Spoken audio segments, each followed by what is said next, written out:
everyone and welcome to Boston Autoblog. Today is going to be a very special video. We're taking a look at my friend's 2013 Nissan GTR. Depending on who you ask, some people would say this is not an exotic. But when it goes faster than a Ferrari 458, Audi R8, and a Lamborghini Gallardo, well, I guess you could say it is an exotic, especially when it comes to performance. With a 0 to 60 time of 2.9 seconds, it's very safe to say this is a very capable car, especially at its price range as well. Now, this car, secondhand or used, would be priced around $60,000 in its condition. So it's very, very affordable, and you're spending less money than if you were to go to buy a Lamborghini Gallardo or an Audi R8.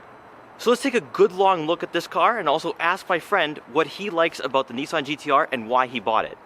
And so, without wasting any further time, let's get right into this video.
It goes without saying that for many in the car community, the Nissan GTR is a member of automotive royalty. Capturing the attentions of young enthusiasts, the Skyline R34, which still isn't road legal in the United States, has been most prominent and associated with the Fast and Furious franchise, but as a result created very high demand for Nissan to bring Godzilla to American shores.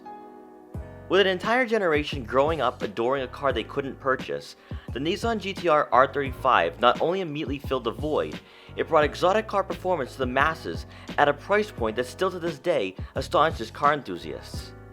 In July of 2008, the GTR went on sale for a base price of $69,850, severely undercutting its European rivals. Out of the box, the GTR's 3.8-liter V6 to put out 480 horsepower and 430 pound-feet of torque achieved a 0 to 60 time of 3.4 seconds. But as the years progressed, Nissan made slight tweaks to the performance of the GTR, significantly improving acceleration times to reach a 0 to 60 time of 2.9 seconds. Unfortunately, as horsepower and torque numbers improved, the price tag went up, and in 2013, this GTR would have been priced just at or slightly above $100,000. What makes this car so appealing is that it has styling cues taken from past GTRs, especially when you're looking at the rear. The modern front fascia, along with the classic 4 circular taillights, not only made this car immediately recognizable for GTR enthusiasts, it also set the benchmark for what we should expect from a Japanese manufacturer, that still to this day hasn't been rivaled when it comes to price point and performance. Also making it an immediate success, the GTR hit showrooms during a time when Toyota had no plans of releasing a Supra, and Japanese rivals in general were moving away from sports cars to focus on the new growing trend of crossover SUVs. This left the door open for Nissan to become the brand Japanese car enthusiasts could gravitate towards. And with the GTR being the king of Japanese sports cars as of right now, the R35 has certainly lived up to its nickname, Godzilla. Over the years, I've had the opportunity to film a number of cars in the Boston car community by frequently going to events. And while we often focus all our attention on the car, whether it's taking photos or videos of it, very rarely do we get the chance to sit down with the owner who for years has strived to purchase their dream car. Spend any time in the community, and you begin to realize that the people who are a part of this special group are far more important than the vehicles that draw us together. But their stories behind purchasing the car they're so passionate about, and their connection to what they drive, are often more fascinating than the vehicle they show up to events in. Last year, my good friend the GT car bought his 2013 Nissan GTR, and I got to film part of his first weekend with it and capturing some great memories with our friends. With Godzilla being his daily driver, even during the winter, I wanted to fully understand what this car means to him. Yeah, my name is Aaron, the GT car on Instagram, and I drive a 2013 Nissan GTR. So what does this car mean to me? This car is the embodiment of 10 years of dreaming coming true. It came out in 2009, and at the time I was 15. I was a car encyclopedia, but I had never been behind the wheel.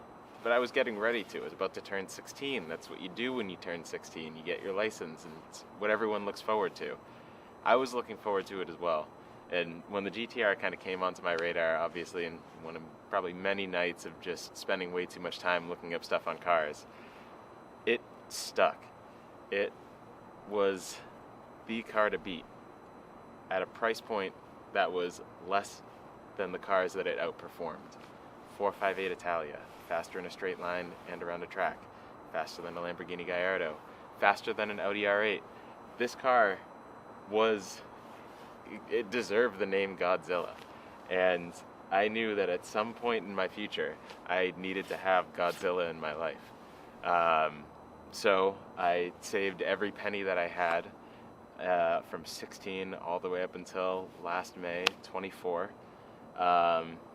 9 years or 8 years, whatever the math is, but I don't really care. And I just went for it. I realized that I was in a position that I was financially ready to. Obviously, I had to make a smart move because buying a car like this at such a young age is arguably a dumb decision to some, but for those that really understand it, it's cool, I guess.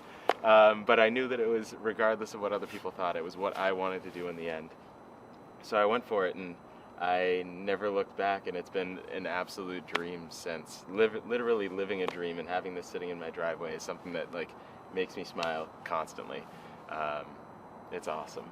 But this car means a lot more than just being a car. So what's this car like to drive?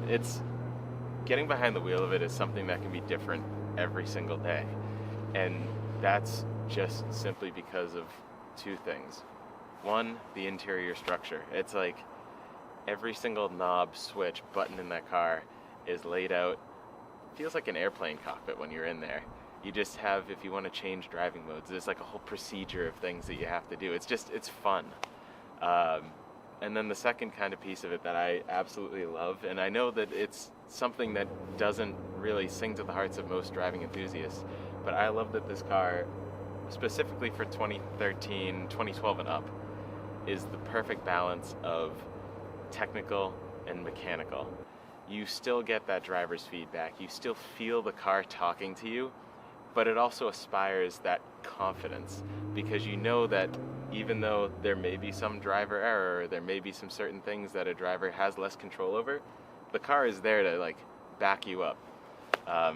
All the chief engineers for the GTR program, their goal was to make a car that anybody could get into and become superhuman in a sense. They did that with the 2009s, but the 2009s ended up being more tech than mechanical. So everyone said, oh, the car felt really numb. It was just something that you were pretty much a passenger behind the wheel because you felt the car was doing all the work. they changed that in 2012 and up. Now the car is the perfect balance, and the way that I've built it out, at least, and the way that I want to go in the future, is I want to make it as flexible as possible. I want to make it a car that I can dumb down the horsepower, so that way I can drive it like a daily, and then 2 seconds later, change up the settings a little bit, and then up it all the way to its full cap, which right now I'm at, it's tuned, so right now I'm at 530 wheel horsepower. But just that flip of a switch, and the car completely changes personalities, and I absolutely love that. I love the driving position too. It's like even though it's very sedan-like, you still feel like you're sitting on top of the car, in a sense, rather than into the car, sitting at a lower position. I like being able to look over the hood, the way that the NACA ducts are designed on the hood. It sits right in front of your driving line, so you just have that kind of North Star point of where the car is going to go. I don't know, it's just, this car is awesome. What have you done to the car in terms of modifications? Because this isn't, this is not stock. It looks stock, but it's not stock. It's not stock.